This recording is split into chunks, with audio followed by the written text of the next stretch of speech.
अस्सलामु अलैकुम नाज़रीन, किसका निकाह किसके साथ होगा? आइए अमीनुल कादरी हजरत का ये तकरीर सुनते हैं। और एक बात नौजवानों से और लड़कियों से भी कहता हूँ, दिल पे लिख लो, जब हम पैदा भी नहीं हुए थे, माँ के पेट में हम 4 महीने के हमल की शक्ल में थे, तभी अल्लाह ने हमारी तकदीर में लिख दिया था कि हमारा निकाह किस लड़की से होगा। तवज्जो आपकी, बस इसी पे बात अब ख़त्म करने जा रहा हूँ। लड़कियां भी सुन लें और लड़के भी सुन लें। जब हम पैदा भी नहीं हुए थे तब कुदरत ने फैसला कर दिया था कि हमारा निकाह किसके साथ होगा। तो जो अल्लाह ने लिख दिया है उसी के साथ होगा। अगर हर लड़की के साथ हमारा निकाह जिसको देखा हो जाता तो ये जो रिश्ते आके जो वापस जाते हैं ना, कई कई साल तक चलता रहता है, आ रहे जा रहे आ रहे जा रहे। क्यों लोग परेशान होते हैं? अरे सैयद साहब इतनी जगह जाते हैं, पसंद ही नहीं आता। मैं कहता हूं जा लिखा तू वहां पहुंच ही नहीं रहा है। जहां अल्लाह ने लिखा है तू वहां पहुंच ही नहीं रहा है। जहां अल्लाह ने लिखा है जिस दिन वहां पहुंच जाएगा और वो वक्त आ जाएगा तो फिर चट मंगनी पट बिया वाला मसला भी हो जाएगा। लेकिन जब अल्लाह ने जहां लिखा है तू वहां पहुंचता ही नहीं है, तो अभी इंतजार कर। ये अल्लाह की तरफ के फैसले होते हैं, अल्लाह की तरफ के। तो रिश्ते आए जाए तो बहुत ज्यादा जो दिमाग पे टेंशन मत लिया करो। अल्लाह ने हमारी तकदीर में लिख दिया है तो होना ही होना है।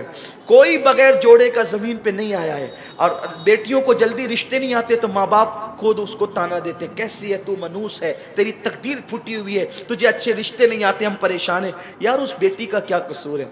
अल्लाह ने जब लिखा है तभी शादी होगी। शादी वक्त से पहले नहीं होगी, मौत वक्त से पहले नहीं आएगी, रोजी वक्त से पहले नहीं मिलेगी। अल्लाह ने जब जहां लिखा है उसी वक्त होगा। जो टाइम आ जाएगा उसी वक्त होगा, वरना नहीं होगा। हमने तो ऐसी शादियां भी इस छोटी सी उम्र में देखी है। मैंने एक शादी ऐसी देखी है अपने बचपने में कि बारात तैयार होगी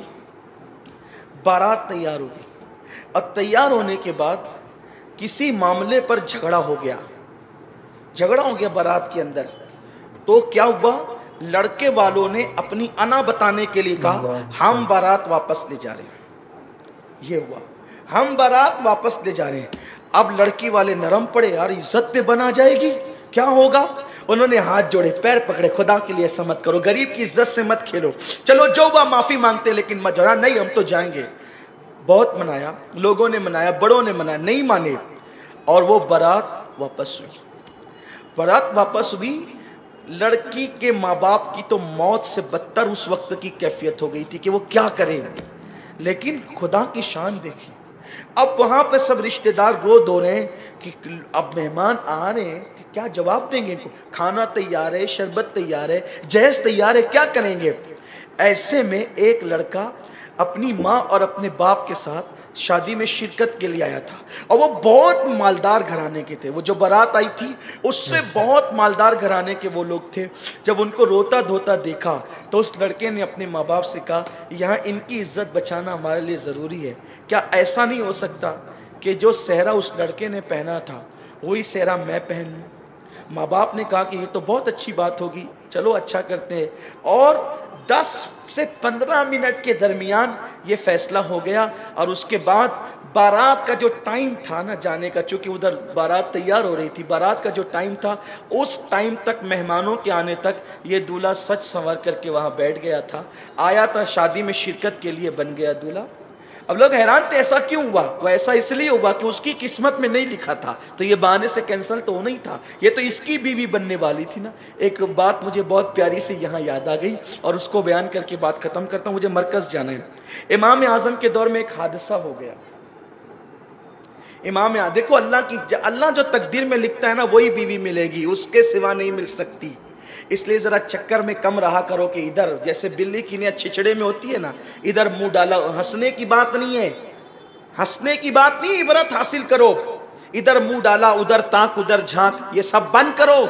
इस्लाम का कानून नहीं है, इस्लाम इससे मना करता है। किसी के घर में झांकने से इस्लाम मना करता है। ताक झांक बंद करो। गलियों के अंदर साइकिल लेकर के घूमा तो इधर मुंह डाला, उधर देखा, कोई काम नहीं। गाड़ियां लेकर जबरदस्ती फिर रहे हैं, साइकिल लेकर जबरदस्ती फिर रहे हैं। अल्लाह ने जो तकदीर में लिखा है। और सुनो, अगर शादी से पहले बदकारी करोगे तो फिर पाक बीवी नहीं मिलेगी।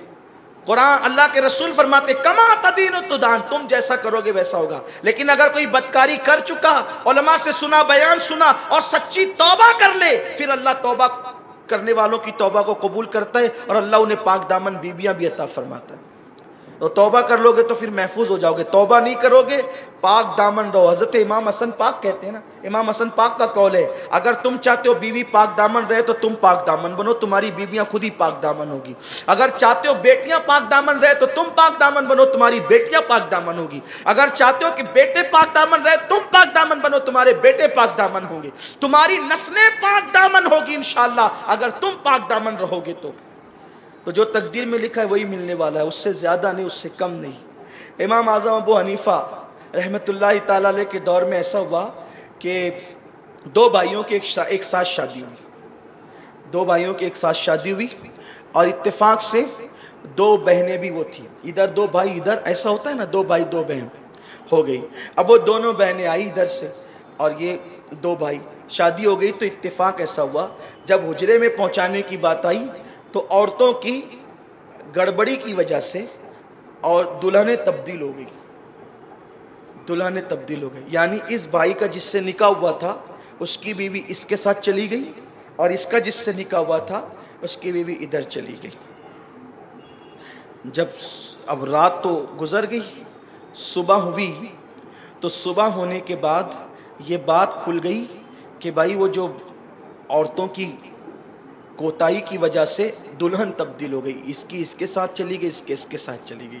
اتفاق سے اس ولیمہ میں امام اعظم بھی موجود تھے، امام سفیان ثوری موجود تھے، امام اعمش موجود تھے، امام حماد، یعنی بڑے بڑے اس دور کے اکابر، یعنی کتنے بڑے گھر میں شادی رہی ہوگی وہ کہ امام اعظم جیسے لوگ اس ولیمے میں شریک ہوئے ہوں گے. ایسا ہوتا ہے نا کہ بھئی حافظ غفران صاحب جس شادی میں آئے تو ماشاءاللہ معزز لوگوں کی شادی ہے، حافظ مقصود صاحب آئے تو عزت دار لوگوں کی شادی ہے. تو ایسا ہوتا ہے، مہمان دیکھ کے اندازہ ہوتا ہے کہ کیسے لوگ ہیں. اب امام اعظم جس کی شادی میں جائیں وہ واقعی امام اعظم ابو حنیفہ. تو وہ لوگ سب بیٹھے تھے، وہ عورتوں سے بات باہر آئی کہ عورتیں آپس میں کانا پھوسی کرنے لگی کہ دلہن چینج ہو گئی، دلہن چینج ہو گئی. اب عورتوں کو بات پتہ چلے تو وہ چھپنا کب تھی. تو سب اب ہر دور کی عورت تو عورت ہی ہوتی ہے اور ہر شہر کی عورت عورت ہی ہوتی ہے. خوب چیخ پکار ہونے لگی اب کیا ہوگا، اب کیا ہوگا. مردوں نے امام سفیان ثوری سے اور دیگر ائمہ سے کہا کہ یہ جو عورتیں تبدیل ہو گئی کہ کیا کریں. وہ کہا کہ تبدیل ہو گئی تو کیا کریں، اس کی اس کے ساتھ کر دو، اس کی اس کے ساتھ کر دو. جو جس کے ساتھ تھی اس کے ساتھ کر دو، کیونکہ یہ غلطی سے وہ جان بوجھ کر تو ہوا نہیں ہے. اب بھائی فتویٰ دینا ہی بہت اہم نہیں ہوتا ہے، فتوے کو دیتے وقت یہ بھی تو سامنے رکھنا ہوتا ہے کہ اس فتوے کا اثر کیا ہوگا.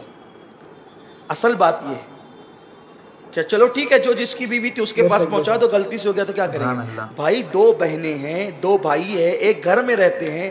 اب اس نے اس کے ساتھ رات گزاری، اس نے اس کے ساتھ رات گزاری، اب اس کو پھر اس کے پاس بھیجے، اس کو اس کے پاس بھیجے تو یہ زندگی بھر ایک دوسرے سے نظریں ملا سکیں گے؟ دونوں بھائی ایک دوسرے کو دیکھ سکیں گے؟ کیونکہ یہ تو اس کی بیوی کے ساتھ گزار چکا ہے رات، وہ اس کی بیوی کے ساتھ رات گزار چکا ہے. تو گھر والوں کو تھوڑا سا طرح کہ بھئی چلو ٹھیک ہے جو بیوی جس کی اس کے پاس رہے گی، لیکن یہ رات کہیں اور گزار چکی ہے اور وہ ساری زندگی نظر اٹھا کے ایک دوسرے کو دیکھ سکیں گے، کیا کریں گے. لیکن اس محفل میں خوش نصیبی ان کی یہ تھی کہ ہمارا امام امام الائمہ، سراج الامہ، کاشف الغمہ، نعمان بن ثابت، جس پر فقہ کو ناز ہے، جس پہ اسلام کو السلام ناز علیکم ہے، جس پر مصطفیٰ جان رحمت کو ناز ہے، وہ امام اعظم ابو حنیفہ فرماتے ہیں یہ